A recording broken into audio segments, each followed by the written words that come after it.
Welcome back, everyone, and thank you so much for stopping by. Kudos to Bianca Ojukwu by making sure that she fulfilled this particular promise made by Odumegwu Ojukwu long time ago to this young man who protested during Nigeria Biafra War by setting himself ablaze because of what Nigeria were doing to Biafra. He was creating awareness like, why is the world silent? Why are they allowing this to happen to Biafrans? And today, Bianca Ojukwu has finally immortalized this young man by fulfilling that particular promise made by her husband. Like, kudos to her, honestly. Let me allow you guys to take a look and see what Arise News is saying concerning this matter, as well as other matters, especially what Akwa Ibom said. Like, it is not clear that our vote does not even count. The way these people are taking Nigerians for granted is alarming and very disheartening, honestly. How can you tell Nigerians that our vote does not count, that is only the president or the governor who is about to leave the office that has the right or power to give power whoever that he or she wishes? Like, what kind of a country is this? Are we really practicing democracy in this country called Nigeria? Let me allow you guys to listen to Arise News to see what they're saying concerning all this trending matter. Take a look.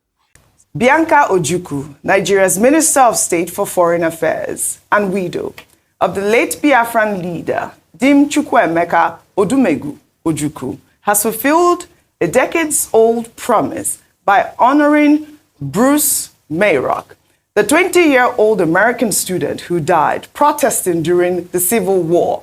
On May 30th, 1969, Mayrock set himself ablaze in front of the United Nations headquarters in New York, desperate to draw the world's attention to the atrocities of the Nigerian Civil War. Before his passing, Ojukwu had confided in Bianca his desire to immortalize the man. Now, 13 years after Ojukwu's death, Bianca kept that promise. She built the Bruce Mayrock Memorial Building, a 3-story edifice with a memorial hall, exhibition gallery, and conference center. She also launched the Bruce Mayrock Memorial Foundation, which empowers youth through skills training, entrepreneurship, leadership, and peace building.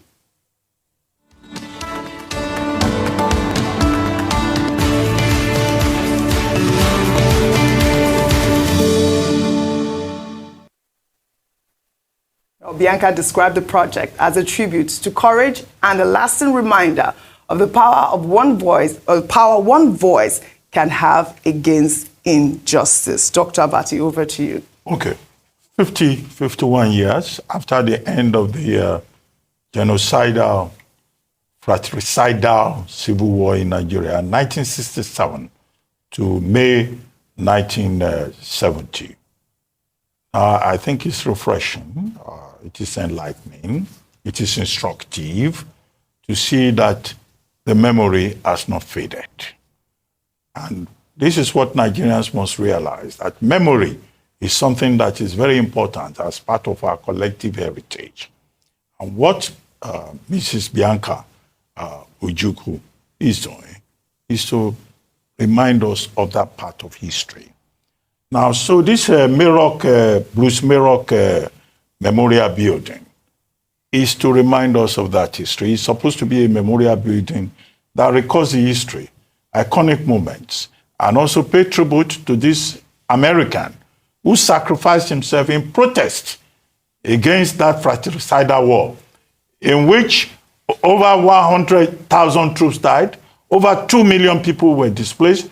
On a daily basis, over 10,000 persons were killed, and a lot of persons also suffered from malnutrition. Children, particularly. We talk about Gaza now. In Nigeria, between 1967 and 70, we had a similar situation where many children died for no reason, for a war in which they were completely hors de combat. So this is about memory, this is about history, this is about a museum that will provide education for generations to come. So I think it's a commendable initiative. But what is more important here is about Mrs. Ojukwu's loyalty, commitment, devotion as a widow.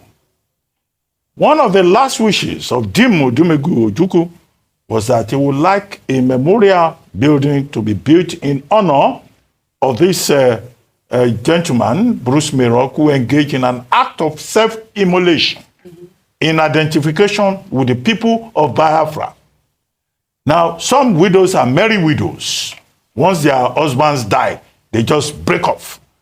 But this is Bianca Ojukwu respecting one of the last wishes of her husband and showing that even in death, she's a very faithful and loyal wife. In Nigeria, even some wives, when their husbands are alive, they are disrespectful and they are disloyal, and they don't even, hold the institution, serious. So this must be a message to all wives, to all persons in the institution of marriage. And I think that Ndigbo will be very proud of Mrs. Bianca Ojukwu. It's not just Bruce Mayrock that she's paying tribute to. She's also paying tribute to her husband. She's paying tribute to the cause of Biafra. She's also paying tribute to our collective history. Because whatever may be the circumstances today, it's not a part of history that we should wish away. It should be a sober reminder that no country can survive 2 civil wars. And that's why the major concern of every Nigerian should be peace and unity. When we remember the Biafran history, all of us should live together. What are you talking about? Is it the war in Kwale? Is it the war in the genocide in Asaba? Is it the malnutrition and the crisis that Nigerians face collectively? The message is, as General Gowon put it, to go on with one Nigeria. It's a task that must remain an eternal obligation for every one of us as Nigerian compatriots. Well said, Dr. Abati, well said. With the shocking footage that sparked widespread reactions across social media over the weekend, the video featured Jane Ufot, daughter of Akwa Ibom State Governor Pastor Umo Eno, alleging that her late mother, Patience Umo Eno, who passed away last year, was a sacrificial lamb. Jane Ufot is the governor's second daughter and currently serves as his senior special advisor on health, safety, and environment. In the video, Jane sought an audience with her father, stating that she would not want to suffer the same fate as her late mother. Well, on Saturday, Pastor Umo Eno, reacting to the video, described it as politically motivated, asserting that his family is intact. Let's take a look. Times, and so you expect more of that. My family is intact. You can see everyone.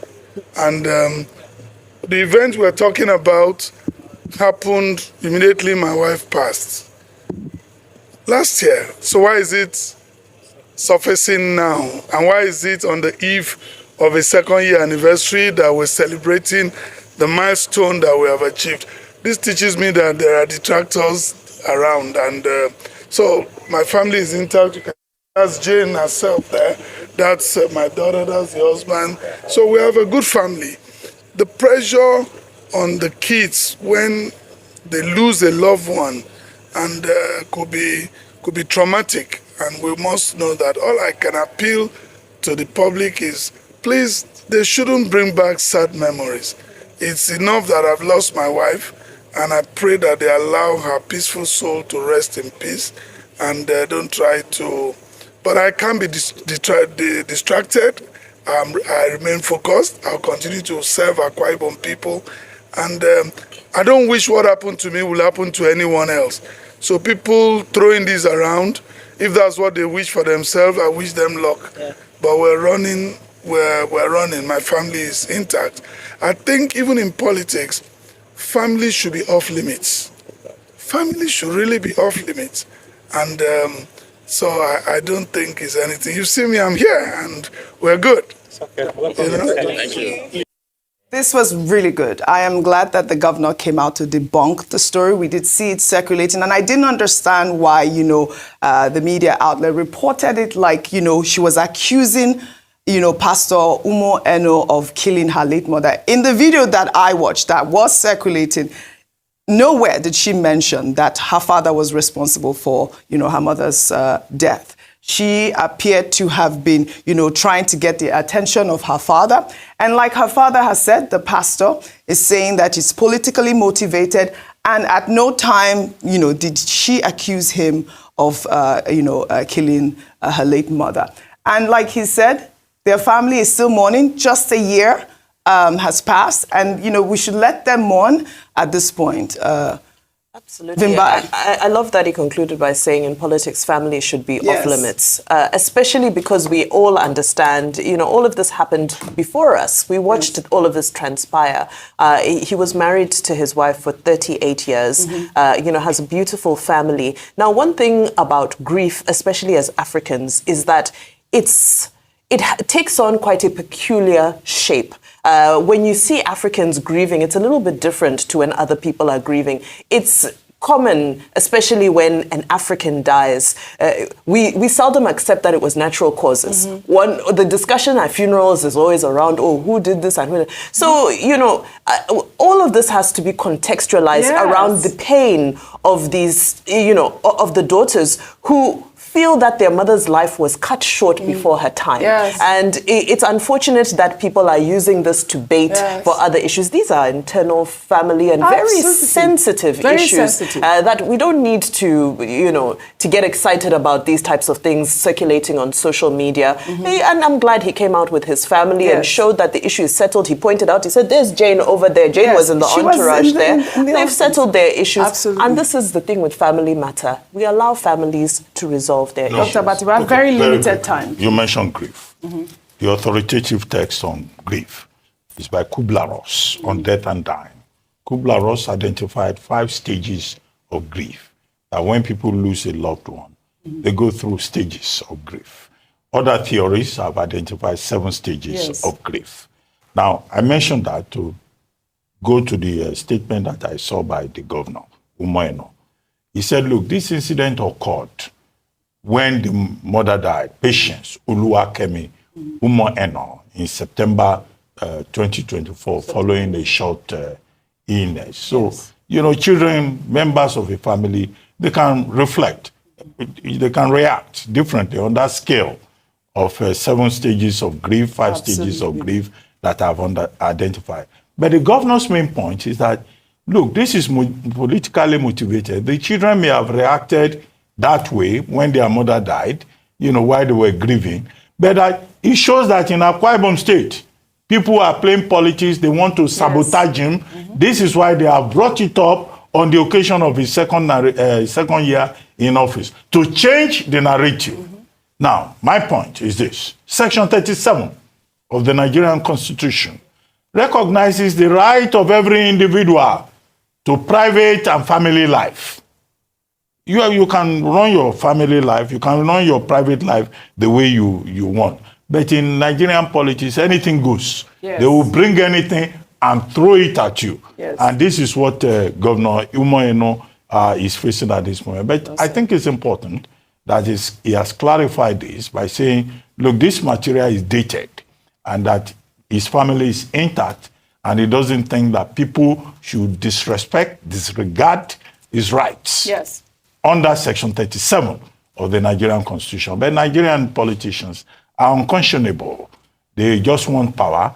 And if you go into politics, you will hear stories about how your mother gave birth to you, about where your mother first had an encounter with your father. Dr. Bati, speaking about grief, and I want to, you're absolutely right. Speaking about grief, I lost my mother less than 2 years ago, and I remember saying the same thing with my family, that, my mother sacrificed her life for us to move forward. And, this is it. That's what happens during grief. Please, let the family mourn. We'll take another story now. Over the weekend, President Bola Ahmed Tinubu inaugurated the first phase of the Lagos-Calabar Coastal Highway, a project under the Ministry of Works in collaboration with high-tech construction company founded by Gilbert Shagori. During the inauguration, Tinubu described Shagori as his partner in daring, commending him for the successful completion of the 30-kilometer highway. Tinubu also reflected on the journey he undertook with Shagori to tame the Atlantic while he was Lagos State Governor. Let's take a look. To the contractors and my partner in daring. It was tough for us. Engineer Roland Chaguri. We come together to tame the Atlantic. My leaders in Lagos thought it was impossible. So many other leaders wanted us to abandon it. And federal government rejected the idea that they will take responsibility. Then I said, we will do it. Thank you, Roland. I appreciate you. Well, congratulations to President Bola Ahmed Tinubu, the Ministry of Work, and of course, High Tech, for that successful completion. Often we hear the government, saying that they are going to inaugurate or they commission things, and it never happens, and it did happen right on time. But, there were a lot of reactions that trailed this actual event over the weekend. Well, during the inauguration ceremony, President Bola Ahmed Tinubu appeared to have snubbed the governor of Lagos State, Babajide Sanwo-Olu, in apparent confirmation of the speculation of a strained relationship between the president and the governor. In a video that has now gone viral, Tinubu was seen exchanging pleasantries with dignitaries who attended the ceremony. However, when Tinubu reached Sanwo-Olu, he ignored the governor and extended a handshake to Usman Ododo, the governor of Kogi State. Let's take a look.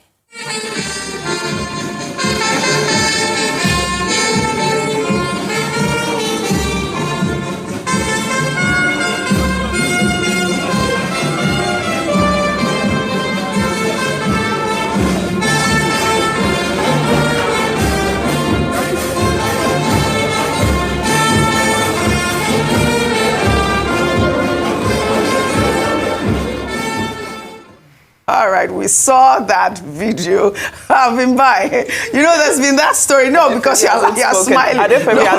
No, I know. I'm asking Vimbai why she's laughing so much. She's just cracking. Of course, I know it's Adefemi. So, but that there's been that speculation, regarding the whole rancor between Sanwo-Olu and Tinubu.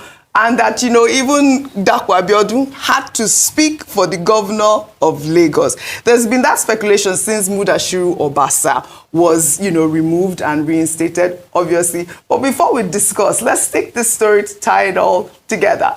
Meanwhile, Senate President Godswill Akpabio, during the inauguration ceremony, advised second-term governors to be deliberate in choosing their successors, warning against handing power to unprepared loyalists. He noted that such actions often lead to betrayal.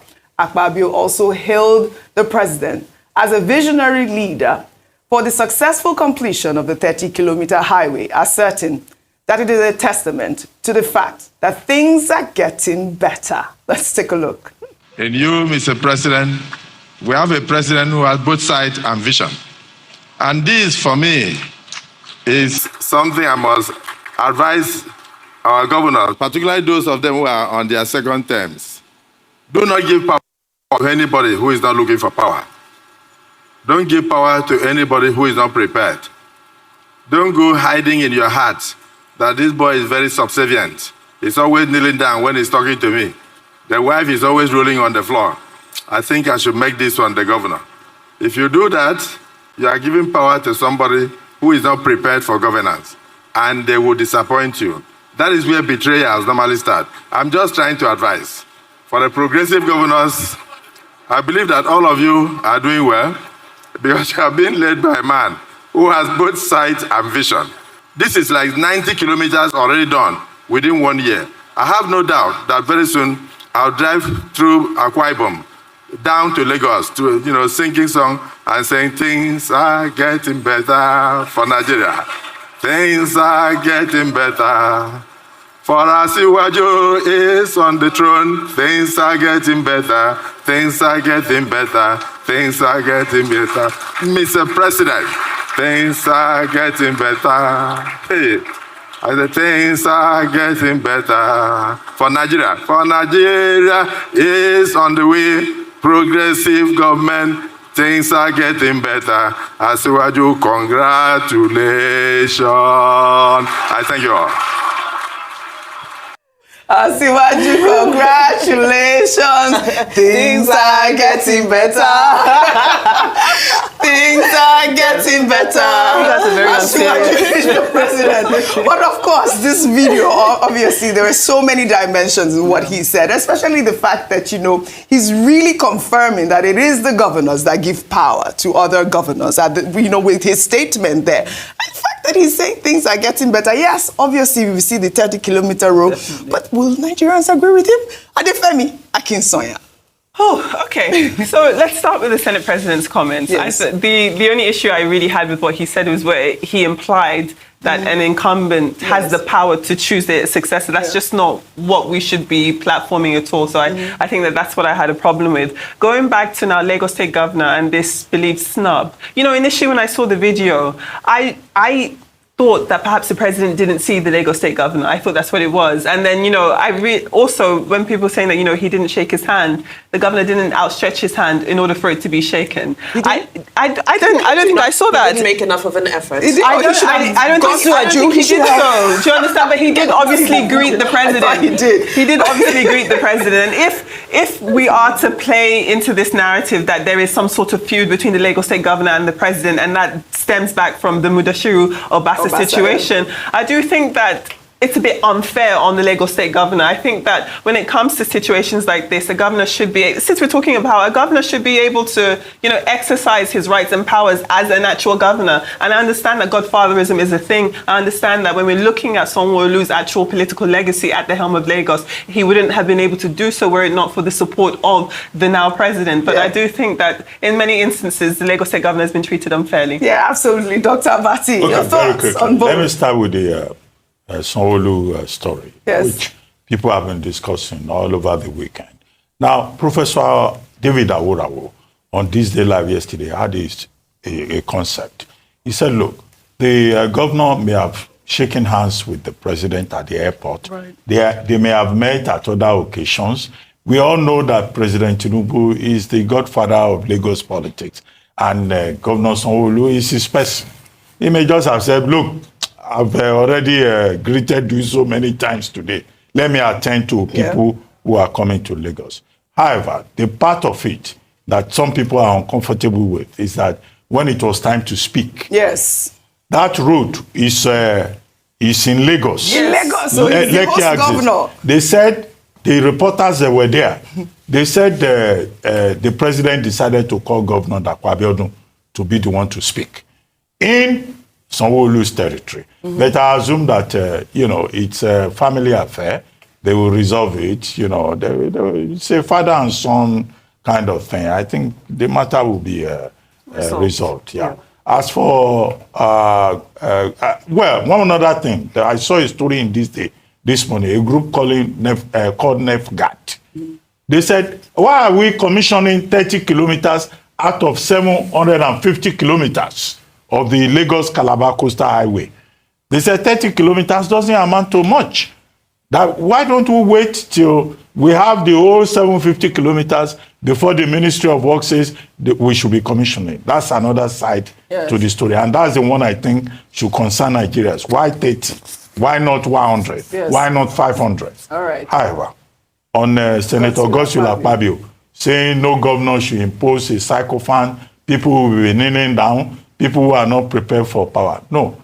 In fact, our position is that no governor should impose anybody. It's impossible. Anybody who wants to be governor should be chosen by the people of Nigeria. Agreed. People of Nigeria. This is called democracy. Yes. It's about free choice. It's about the power of the people. Yes. It's not about an outgoing governor saying this is the person I want to succeed me. That's part of the problem. This anointment, entitlement, godfather syndrome in Nigerian politics. Well said, Dr. Abati. I did see a statement from Sanwo-Olu over the weekend praising, you know, President Tinubu, saying that he's making meaningful progress and that he supports his administration. Well, all right, we'll follow up on this story in Lagos State and the president.